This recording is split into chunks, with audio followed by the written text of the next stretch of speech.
안녕하세요. 토요일 미스터리 디바 메이입니다.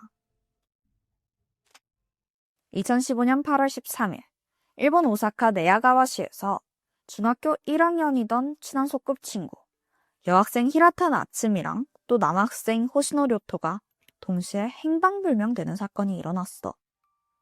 아이들의 실종 전 행적에 대해서 좀 더 알아보자면 실종 전날이던 12일 저녁 9시 료토는 나츠미를 만나러 나갔는데 30분 후인 밤 9시 반 둘이 같이 집 근처 편의점에 들른 게 확인이 돼.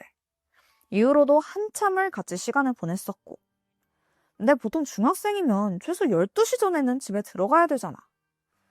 근데 다음 날로 넘어간 13일 새벽 5시까지 두 아이가 네야가와시역의 지하상 가를 막 걷고 있는 모습이 CCTV에 남아있었어. 그리고 새벽 6시 45분 나츠미는 친구랑 라인을 주고받았는데 참고로 라인은 일본의 카톡 같은 메신저야. 나츠미는 지금부터 교토에 갈 거야 이렇게 보냈더라고. 근데 아니 얘네 지금 새벽까지 뭐 하는 거야? 집 안 가? 뭐 어쨌든 마지막 행적은 더 시간이 한참 지나서 오후 3시 이때 발견됐어. 료토가 자전거를 주차장에 세우는 모습을 마지막으로 둘의 행적은 완전히 끊겨버리고 말아. 다음 날인 14일 나츠미에게 교토에 간다고 메시지를 받았던 친구는 슬슬 걱정되기 시작했어. 그 이후로 연락이 되질 않았었거든. 불안한 마음에 몇 번이나 전화를 했었는데 받질 않더라고. 그래서 라인 메시지로 야, 다들 걱정하고 있잖아. 지금 어디서 뭐 하고 있는 거야? 이런 문자를 몇 개나 보냈지만 끝까지 답은 없었고 아예 읽지도 않는 거야. 그래서 부모님한테 연락을 해봤다? 근데 알고 보니까 나츠미의 가족도 딸이 갑자기 연락 두절됐다면서 애타게 찾고 있더라고. 참다 못한 엄마는 바로 경찰서에 가서 아이의 실종 신고를 접수하게 돼. 그런데 사실 실종 하루 전날이던 13일 밤 11시 반 경찰에 의미심장한 신고가 접수됐어. 네야가와시에서 차로 한 3, 40분 정도 떨어진 타카츠키시의 한 물류회사 주차장에서 시신이 발견되었다는 신고였거든. 경찰은 바로 출동해서 조사를 시작했지? 상태는 심각했어. 온몸에는 칼에 찔린 상처가 30군데 이상 남아있던 거야. 근데 또 아이러니한 게 결정적인 사인은 질식이더라고. 그니까 막 목도 조르고 칼로 공격하고 그랬었던 거지. 그리고 다음 날에 나츠미 실종 신고가 접수됐지. 근데 이때 경찰은 혹시나 하는 생각을 하긴 했지만 당시 엄마가 말한 딸의 옷차림과 그 시신과는 완전히 달랐던 거야. 그래서 경찰은 동일 인물일 가능성은 거의 없다라고 판단해서 별다른 확인 없이 그냥 넘어가게 돼. 그런데 이틀 후 나츠미 엄마가 그 옷이 아니라 다른 옷이에요. 경찰에 옷차림 정보를 다시 주거든. 보니까 그게 시신의 그 인상착이랑 딱 일치했던 거지. DNA 검사 결과 시신은 실종된 나츠미였어. 그러면 같이 사라졌던 료토는 지금 어디에 있는 걸까? 약 일주일이 지난 8월 21일. 이번엔 네야가와시에서 남쪽으로 한 4, 50분 정도 떨어진 가시와라시의 한 대나무 밭에서 료토 또한 죽은 채 발견됐어. 실종된 줄 알았던 소꿉친구 나츠미와 료토 둘 다 사망한 거야. 근데 여기서 불행 중 다행으로 현장 근처에 방범 카메라가 설치되어 있었는데 한적한 그 대나무 밭 근처를 수상한 차량 한 대를 포착해. 경찰은 즉각 차 소유주를 추적했지? 와, 바로 이놈이야. 두 아이를 살해한 용의자는 45살이던 남성 야마다 코지. 근데 얘가 전적이 아주 대단한 놈이야. 몇 번이나 비슷한 성범죄를 저질렀던 전과자였거든. 그런데 좀 특이한 전적이 있어.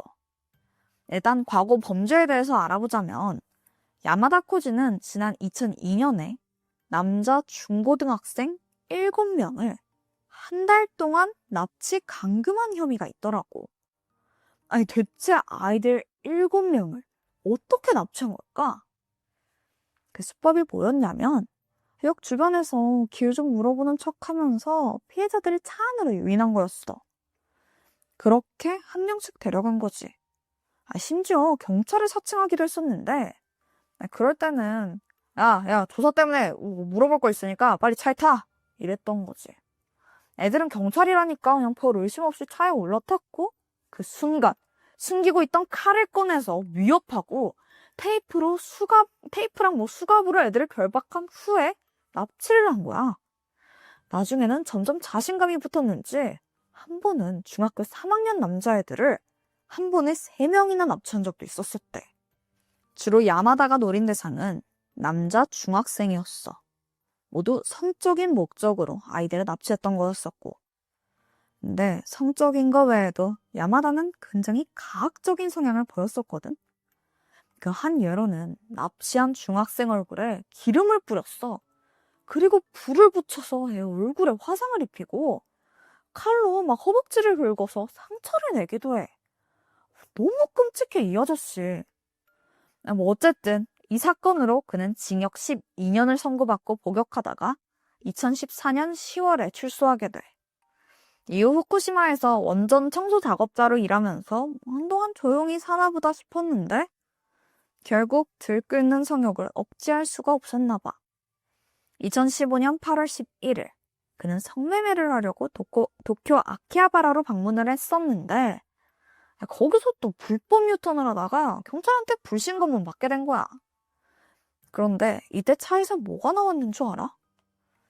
주사기, 비아그라, 테이저건, 그리고 수갑까지. 딱 봐도 미심쩍은 물건들이 막 쏟아져 나오는 거지. 근데도 야마다는 이거는 범죄랑 아무 상관없다고.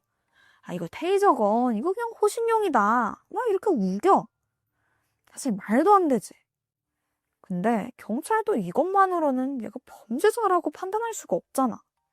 그리고 그 테이저건 안에 건전지도 들어있질 않았었고. 그래서 일단은 그 검문을 통과하게 돼.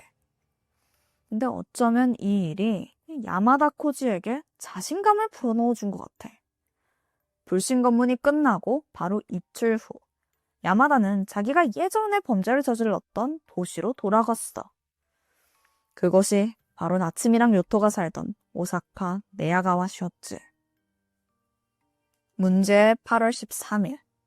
그는 동네를 그냥 어슬렁거리면서 호시탐탐 기회를 엿보고 있었어. 그런 야마다의 레이더망에 나츠미랑 료토가 포착된 거야. 한편 아이들을 부검해보니까 2명 모두에게 수면제 성분이 검출됐는데 야마다 코즈의 차 안에서 발견된 그 수면제더라고. 게다가 야마다의 핸드폰을 보니까 수면제 효과 시간, 청소년에게 효과가 나타나려면 몇 시간이 걸리나요? 이런 걸 검색한 기록도 포착돼. 이런 증거들로 경찰은 그를 범인으로 확실했지. 그런데 사실 이번 사건에서 실제 타겟은 료토가 아닐까 경찰은 추정했어. 워낙 남학생들을 성적으로 봤던 놈이니까. 근데 함께 있던 나츠미가 반항을 하니까 먼저 죽인 후에 료토를 납치한 게 아닐까 싶었던 거지.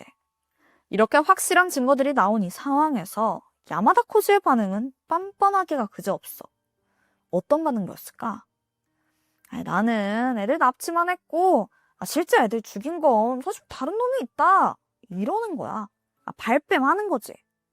그래서 경찰이 그 현장 CCTV를 아주 꼼꼼하게 살펴봤다? 와, 없어. 그냥 다 거짓말이야. 아니, 그러다가 또 말을 바꿔. 애들이 사실 갑자기 열사병으로 죽은 거래. 나중엔 아예 입 싹 닫고 묵비권 해버리더라고. 끝까지 그 자백할 기미가 없어서 결국 경찰은 DNA 감정을 실시했어. 그 결과 야마다의 차 안에서 숨진 아이들의 혈액이 검출됐지. 그가 범인이라는 게 거의 확실한 거야. 결국 야마다 코지는 물러날 곳이 없다라고 여겼는지 끝내 자기의 범행 일체를 자백했어. 그 내용은 이랬는데 범행 당일 야마다는 차를 타고 거리를 배회하다가 두 아이들이 상가 주변에서 놀고 있는 걸 발견한 거야. 그때 아이들을 걱정하는 척 접근한 거지. 야마다가 말하길 애들이 먼저 아저씨 어디 놀러 가는 거면 우리도 데려가요. 부탁했대. 그러니까 자기가 강제로 차에 태운 게 아니라는 거야. 이게 믿을 수가 있어?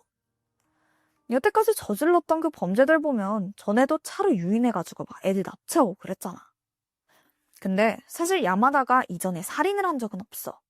근데 왜 죽였냐? 라고 물어보니까 원래 죽일 생각은 없었는데 나츠미가 갑자기 소리를 질러가지고 입을 막는 순간 손이 어긋났고 그래서 목을 조르고 말았다라는 거야. 어처구니가 없지. 근데 그 뒤에 붙는 말은 더 가관이야. 혹시 충격을 주면 내가 살아나지 않을까 해서 칼로 30번이나 찔러봤다는 이해할 수 없는 소리를 하는 거야. 그럼 료토는 왜 죽였냐? 하니까 애가 멀쩡히 앉아있다가 차에서 갑자기 경련을 일으키면서 쓰러졌대. 그러면서 아무래도 이건 열사병 같다 이러는데 유가족은 료토는 평소에 건강했었고 열사병으로 쓰러질 리가 없다면서 강력하게 반발했어.